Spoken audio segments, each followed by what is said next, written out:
Hello everybody, welcome to this tutorial. I would like to talk to you about how to get started with your project dissertation. I'm a professor of psychology. I teach in the United Kingdom. Lots of you will have to go through this process, and especially if you're a final year project student or maybe an MSc conversion program student, you might have lots of questions. And this is really to get you started and to help think about the structure. So let's think about what actually the contents are. So you have, if you think about what's in your dissertation, you have the following components. You have the title, the abstract, the introduction, the methods, the results, the discussion, the references, and possibly an appendix.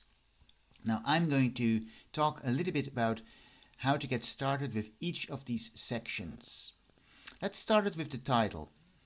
For the title, you want typically something that includes not just the topic, but also about the variables that you study. For example, the effect of this and this on, the personality trait, introversion. Or it can be something else, of course, but I would just keep it simple. Typically people say use the dependent and the independent variable, but it can also be, ultimately I think the title is not massively important for the ultimate marking. People look at it and you should have a suitable title, but it's you can even wait. You can have sort of like a working title and discuss this with your supervisor, maybe toward the end, and say, well, do you think this is a good title? Usually you get good feedback on that. But generally speaking, including the variables that you study, and maybe sort of like the topics such as memory or some personality trait, that's a good idea. Now let's go to the introduction. What should be in the introduction? First of all, I would start with the main question. What is the main question? And I always like it if the students write why the question is interesting or important. Well, why do you study something? So, for example, if you study short-term memory, well, why is that actually interesting, or why is it important? So when I say interesting, you can say, well, there is something that we really don't know about this topic. Nobody has studied this. Or you can say, this has been studied, but we actually don't know if the findings were reliable. There are only a handful of different studies. And with importance, that depends a little bit on your topic. So if you have something that is relevant to many people's lives, so for example, if it is more clinical or health related, you can say, well, if we better understand depression, maybe we can use this information for improving the treatment of depression. Something like that. Or maybe there is just a discussion in society about a certain topic, for example, around race or sexuality. So you say, well, this is a current topic that is being discussed in society, and if we understand better what's going on or what happens, then we can help the general public to or policymakers to discuss this better. Well, it's nice to also for yourself, I think, to think a little bit about why do you actually do the research that you do. And then I would say, well, what do we actually already know about that question? And for this, and this is really important, here is where your literature review comes into play. So you should, maybe write about main articles. When you do not only list old articles, but also articles published in the last few years. And then you need to address, maybe you do it something on a topic where we already know a lot, so where there are maybe even established theories. For example, if you do it on, say, visual attention or short-term memory, of course, that is, these are topics that people have written about so much. So then you need to really, write about the frameworks that exist, the theoretical frameworks that exist. But sometimes also, students do something that has not been studied that well, or where there is maybe only a handful of papers, and then you can say, well, these people found this and this. This is their explanation of what happened, and that's what my dissertation builds on. But a good chunk of the final year project thesis or the master thesis is actually this review of the literature, because ultimately the people that mark it, they will say, well, does the student really understand what we already know? So here you have an opportunity not only to list that, but also to actually show your writing style, your ability to summarize, to separate important things from trivial things, and so on. And this is something, well, where, in terms of like giving you advice on that, you need to think a little bit about this yourself on how you best do that. But just think about, well, I'm going to say, maybe 25% of my dissertation is this introduction, and then I can maybe think about what percentage of text I'm going to spend on this. So then you can say, well, the number of words or the that I have for this is going to be my guidance on the level of detail that I'm going to have. The next thing is then after that, what is your approach? What's the current approach in the dissertation? And you put that sort of like in plain English without too much detail, because all the exact details are for the methods section that's coming next. But you start with your terms, your question maybe in general terms. You have had it already at the beginning, but then in terms of like, for example, I'm going to how does this actually work? For example, with a student population, where I'm going to address this question. What if I use this this well-known experiment, if I test that here, but with some small modifications. The details come in the method section, but your general approach is here. And then very important is typically, what's your hypothesis? Now this is something that you should of course have thought of. This is something that you need to think about in the beginning. You do not necessarily need to make this super complicated. It can be a very basic hypothesis about, for example, you can say, well, there is a relation between this and that psychological trait, and I'm going to test that by doing a correlational analysis. But you need to have at least one hypothesis, I would say, unless of course you have what we call qualitative methods in psychology, which is a little bit different. But then your supervisor would advise you on how to do that. Okay, so then that's sort of like the end of your introduction, and then we go next to the methods, and this is where you have all the details. Now think about the methods as, imagine somebody wants to replicate your study. What exactly what do they need to do in order to replicate your study? So that's the reason why you have a method section. And one thing is, you describe the participants that you have. How many did you have? What was their age? What was their sex or gender? You can use both terms, that's fine.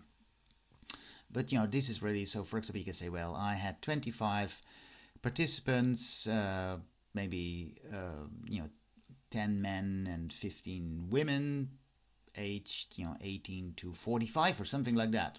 And with the age also, I like it generally if people give a range, say what is the lowest and the highest age and what's the mean age. Because what you often see in student projects is that most participants will be, say, around in their early 20s, because those are the fellow students, and then there's maybe one parent or something who participates, so then the mean might be a little bit different from the median. So the median is sort of like the typical age, so you can report median there. I think don't worry too much about the details, but I would say if you do a mean and a standard deviation of age, that's okay, or just say this the range is this and this is the median age. Personally, I like that. And sometimes also some students do for a figure, put in a population pyramid. I think looks quite nice. If you know how to do that, look it up on the internet. It's not that complicated, and then you have a figure there. That's nice. And I think being able to show that you have some figures is a good thing.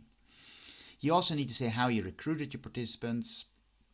For example, you could say, well, this was a convenience sample, or I just sent out emails to friends and family that I had. Some students work like that. Or you can say, well, all the fellow students in my class were invited, or I went on campus, or you hang up flyers. But you need to say how you did it. I think that's the important thing.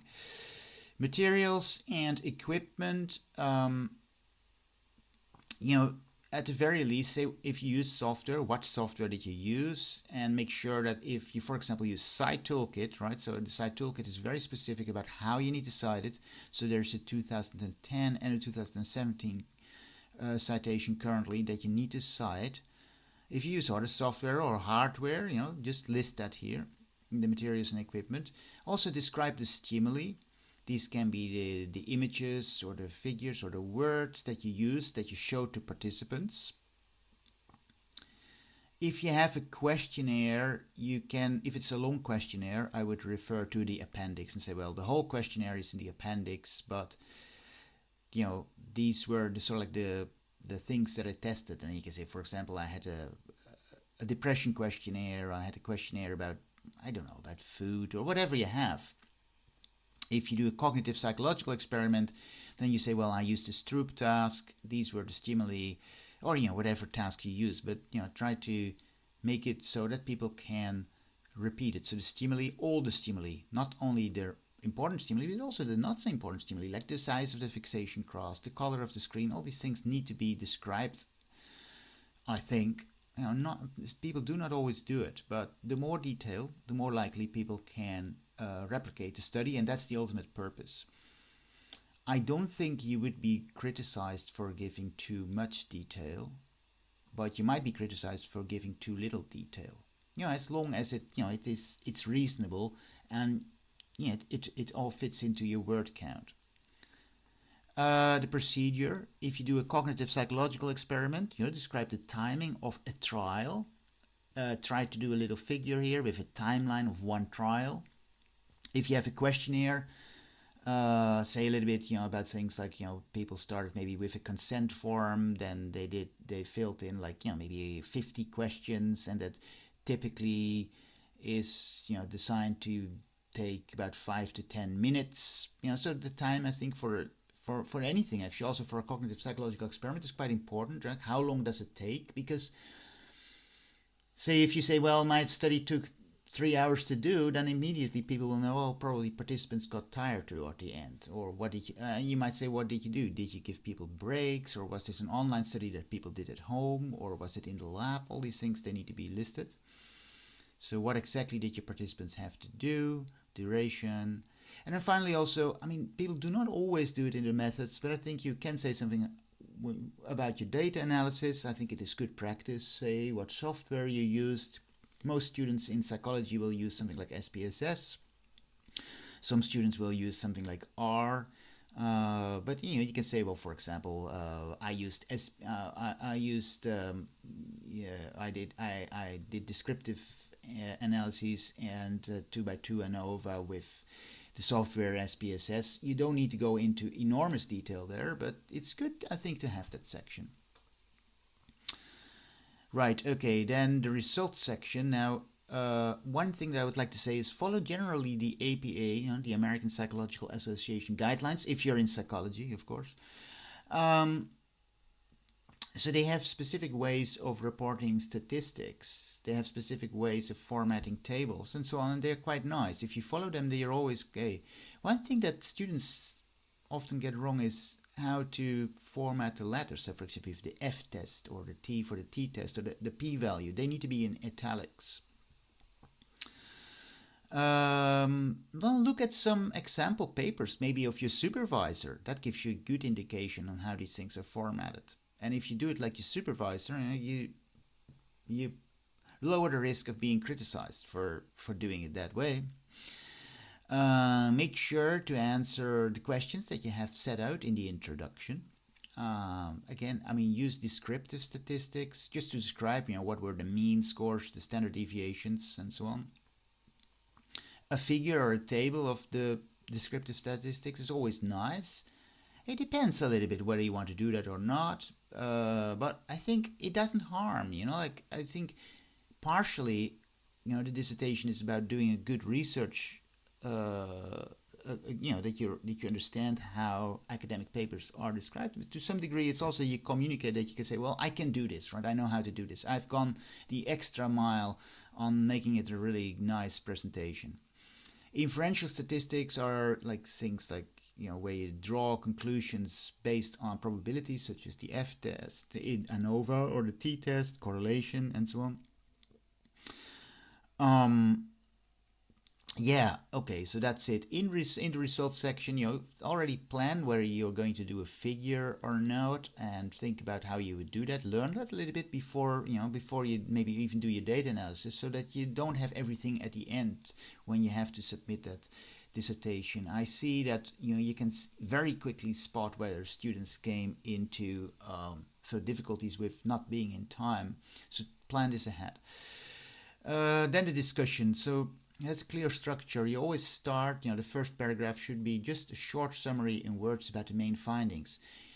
What's, I think, not so good is if you start to rehash your introduction where you say, well, we did a study about this and this and that. Yeah, I've already read that, right? So, but just I think go straight to the main findings, but in words, not in numbers, if it is a quantitative analysis. It's very important. I think a main mistake that you see in some dissertations where then students start to have F-tests and p-values and so on, and that shouldn't be done in the dissertation. Just do it in words. Yeah, the odd number is okay, but it shouldn't be like it's not a results section, right? So it's a discussion. People want to have the answers to the questions. So you start with the main findings, and then that should be immediately followed. How these findings relate to the hypothesis and the questions asked. Then the next part of your discussion is how do these findings actually relate to previous research? So this is because you have in the introduction said, well, there was previous research. Maybe, most likely there was. Did you find the same thing, or was it different? And if so, why do you think that was? You can speculate here. I personally think it's fine to speculate in the discussion. We can say, well, I think it might have been because of these reasons. Maybe you don't know it for sure, then say that. But it's nice to relate it to previous research. Very important in the dissertation is say what your limitations are, and don't just say something simple like, oh, I should have done more participants. For the number of participants, ideally you have made a plan, and you say maybe in the message, or you say, or in the introduction, you're going to say, well, for these and these reasons, we planned to test so many participants. If you haven't reached that limit, you can say, well, unfortunately, it was really difficult. It turned out really hard to recruit participants. Then you can say that, so we didn't reach the number that we actually had planned. But don't say, well, we just should have more participants. Or I think with the limitations, make sure that they are very specific about what really went wrong. Be very clear about that. Do not do it too general. So, well, so I see sometimes also very awkward limitations where people say, well, maybe I should have done, the limitation is that this was a lab study and that it wasn't in the real world. But that's not necessarily a limitation. Or if you think that is a limitation, then you need to be much more specific why you think that is a limitation and why you think the findings would have been different in the real world. If that is, sometimes that can be this case, but you need to then to be specific. If you don't just, I think if I see something where the limitations are so very generic, where then you get the sense, okay, that maybe the student hadn't really thought really carefully about it, and then you, as a marker, you say, okay, well, that's fine. They list limitations, so that's maybe a good thing. But you don't get extra. I would not say then you don't get the extra mark for it, where people say, well, this student did a really good job, right, in specifically saying what limitations were. So try to be more specific there. It's the same with future research. I think what I often would say is, like, imagine you have an unlimited set of resources and money. How would you do the experiment then? But then describe it, here again, if you say, well, I'm worried that my dissertation can't fill the word count, this is actually where you can be creative and say, well, this is what sort of study I really would like to do if I had more time and more money.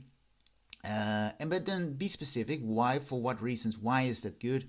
And what question would it answer that you could not answer now with your study? Because your study will be limited, right? It is a student project, and that is not a problem. I mean, nobody will judge you for having a limited study because people know it's a student project, so that's fine. I think it is in the dissertation very much about communicating these things well. Right, okay, the reference, so okay, and then, oh, that's important, the final bit, right, so you can have a short section with a little, maybe a little header. By the way, I would use headers in the discussion to separate my different sections. Have a take-home message and say, well, but then summarize everything maybe just in 3 lines, right, with where you focus, well, the main finding was this and this and this, and it was really, addressed. I have been able to answer this question, blah, blah, blah, so and so. You need to think a little about it. It shouldn't be an abstract, it shouldn't be a summary. It should really be something where you think, well, the one thing, or maybe the 2 things that people really should take home when they later think about this dissertation, what do I think are the most important findings that I really want, that people cannot remember everything after they've read my dissertation, but this is what I think is really important. So that is something I think is quite nice if you do that. For the reference sections, first of all, my main tip is here, use referencing software and use the APA style if you do psychology. Look, I mean, there are students who do it manually and they can do it manually, but why would you do it manually? If you from the start use referencing software, I always recommend Zotero, but there are other ones as well. Your university might have referencing software, or you might even have done a course on it in the university. Use that, because then you know for sure your references are properly cited. And there's I think nowadays with this good software, no excuse. And this refers generally to software being used. For your writing, use some. Many students will use Microsoft Word. That is sort of like the standard. Most people have it. Some students cannot afford it on a private computer. Then realize that your university might provide it if you like Word. But there are extremely good alternatives, right? I personally, I only work, or I mainly work, I should say, with LibreOffice Writer, which integrates perfectly with the Zotero referencing software. It's actually a really nice software to work with. You can save as Word or its own ODT format. So even if you're not rich, if you're not wealthy, and you can't afford the software, just use something like LibreOffice, which can be downloaded for free and is highly professional. The appendix, you don't need to have an appendix necessarily, but some universities will require you maybe to upload some form. Double check with your supervisor. I think what is nice, if you have a very long questionnaire, you could put a questionnaire in. At some universities, you can, they will say, well, put your SPSS output in there. That depends. I personally don't find that so important, but some universities do. If you have large tables or so, like things that are just too much. You don't want, in the results section, I would say you wouldn't want to have a table that spans over 3 pages. For these sort of like long data presentations, if you want them, you can put them in the appendix. But discuss this with your supervisor if he or she thinks that's necessary. Now, also, I recommend you to think ahead with everything you do. Think about the tools to use for your dissertation, right? So what software do you use? Your text processor, like as I said, Word or LibreOffice, your referencing software, your statistics software, your drawing software. Do you all have it ready? Are you able to work with that software? If not, early on in your dissertation project, start practicing. Okay, think ahead about the timing. How much time do you think it takes? Often, as soon in the beginning of the year, you can already start working on the introduction. So the introduction part is a big chunk of your dissertation. Make sure that you already get ahead with that. Think about style and spell checking. Make sure the title page is correct. Do that, while you work. Think about style and spelling while you write. Don't write a rubbish text and at the end think, oh, well, spell checking I do it at the end. I would do it while you go on. Always have your spell checker on. Make sure, depending on what part of the world you live in, that you use the correct spell checker. So, for example, if you're in Britain, use British spell checking. Lots of students don't do that, and then they end up with US spelling. I mean, it would be the same, of course, if you're in the United States and you end up with British spelling. That wouldn't be good, right? So think about these things. Know how to do that, like early on in the project. Finally, good luck with it. If you have questions or comments, leave them in the comment section below. I am sure there are lots of students who are in the same boat as you are. In the end, I always see that students always do a brilliant job, right? So don't worry too much about it. Students can do this, and your supervisors, they want to help you. So make sure that you start in time with asking them questions. How do I do this and that? And when you ask questions, be specific. So, say specific, describe specifically what you need. So the more specific your question is, the more specific the answer will be. Well, good luck with that, and I hope you do a fantastic job in your dissertation.